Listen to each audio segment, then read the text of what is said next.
நாங்கள் இந்த கோடிங் சம்பந்தமான வினாக்கள் பொதுவாக இந்த இங்கிலீஷ் லெட்டர்ஸோட தொடர்புடைய வினாக்கள் பல டைப்ல வார அதுல சில குறிப்பிட்ட விஷயங்களை பார்க்கிறோம். வேற வேற தலைப்புகள்லயும் இதுகள் வரும். அப்ப அது பொதுவா ஒரு அதுக்கு நுண்ணறிவு பரீட்சைக்கு நாங்க செல்லக்குள்ள அந்த பரீட்சை எக்ஸாமுக்கு முதல்லயே இந்த விஷயங்களை செஞ்சு வச்சுக்கொள்ளுங்க. அதாவது இங்கிலீஷ் லெட்டர்ஸை 13 எழுத்துக்களாக எழுதி வச்சு நம்பரை போட்டுக்கொள்ளும். ஏபிசிடி.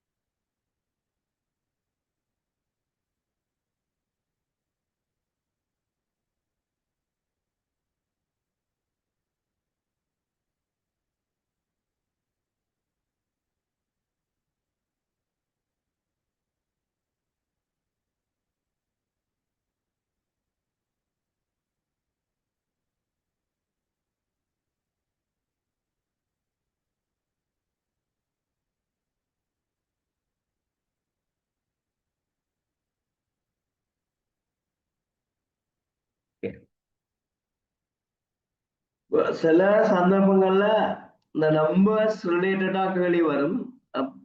சிலது நம்பரோட இல்லாம இருக்கும். சில நம்பர் இங்கிலீஷ் லெட்டர்ஸுக்கு வேற பெருமானங்கள் கொடுத்து கேள்வி வரும். இப்படி சில குறியீடுகளாக இது வரும். இப்படி இந்த விஷயங்களை அடிப்படையாக வச்சுதான் இதுல வினாக்கள் வரும். பொதுவா ஒரு வினாபத்திரத்துல ஒரு 5 கேள்விகள் வார அந்த அடிப்படையில பாத்தீங்கன்னு சொன்னா இந்த முதலாவது பகுதியை பாருங்க.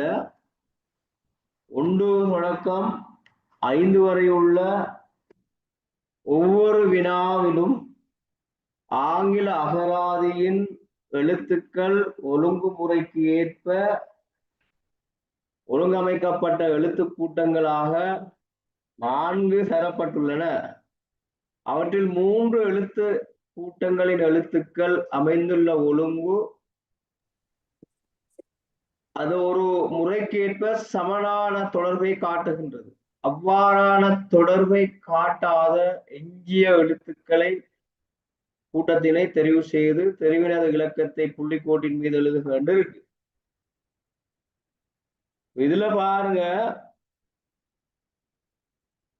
எஸ்வின்னு கிடக்கு பாருங்க. எஸ்வி இந்த இந்த இதை பாருங்க. இந்த 3 எழுத்து இந்த 3ம் இப்படி வருது. டியூவி டியூவி அந்த முன்னுக்கு உள்ள எழுத்து எஸ் இருக்கு. அதே போல பாருங்க டிஇஎஃப் டிஇஎஃப் டிஇஎஃப். அடுத்தது பாருங்க ஜேகேஎல் டிஇஎஃப்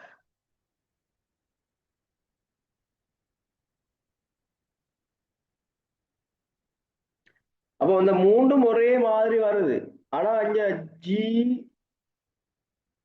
ஹெச் ஐன்னு வரணும். இது ஜி ஐஹெச்ன்னு வந்துட்டு அப்ப இது வித்தியாசப்படுது. அந்த டீகோடிங் இல்லாம செய்யற ஒரே முறையில இல்லாம போற விஷயம் இது விளங்கிட்டா.